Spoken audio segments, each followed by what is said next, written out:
ప్రతి అభ్యర్థి కూడా ఎన్నికల అఫిడవిట్లో తన ఆస్తి, అప్పులు, తన మీద ఉన్న కేసులు ఇవన్నీ రాయాలి. రఘురామకృష్ణరాజు ధైర్యం ఏంటో తెలియదు. ఆయన మీద ఒకటి సిబిఐ కేసు రిజిస్టర్ అయ్యి కోర్టులో స్టే వచ్చినటువంటి మాట వాస్తవం కదా. అట్లాగే ఆయన బ్యాంక్ ఎగ్గొట్టినటువంటి దాని మీద తలెత్తిన వివాదం వాస్తవం కదా, దాని మీద ఒకటి నడుస్తున్నది కదా. అవేమీ అఫిడవిట్లో పెట్టలేదు.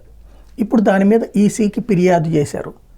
కాకపోతే ఈసీ ఇప్పుడేం చర్య తీసుకోదు.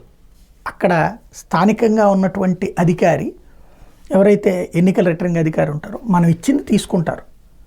ఏమన్నా సాక్ష్యాలు చూపెడితే అప్పుడు అడుగుతారు. వీళ్ళు ఏ సాక్ష్యాలు చూపించలేదు కాబట్టి, ఎందుకంటే మిగతా అభ్యర్థులు ఇప్పుడు ఆ సాక్ష్యాలు ఎక్కడికి వెళ్ళి పట్టుకొస్తారు, అక్కడ ఉన్నటువంటి కోర్టుల దగ్గర నుంచి. కాబట్టి లేదు. కాకపోతే ఇది ఫ్యూచర్లో సమస్య అవుతుంది. ఇంతకుముందు ఇట్లాగా సమాచారాలు 2 కోణాలు ఉన్నాయి. ఇట్లాంటిది సమాచారం దాచిన కారణంగా సభ్యత్వాన్ని రద్దు చేసినవి ఉన్నాయి.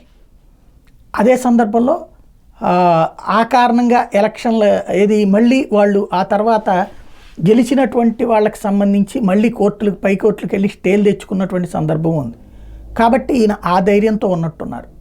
అఫిడవిట్లో అవేం పేర్కొనకపోవడం అంటే ఖచ్చితంగా ధైర్యమే, లేదా ఈసీ కానీ ఎవరినైనా సరే నేను లిటిగేషన్లతో ఏడిపిచ్చేయగలను అన్నటువంటి తెగింపైన అయి ఉండాలి.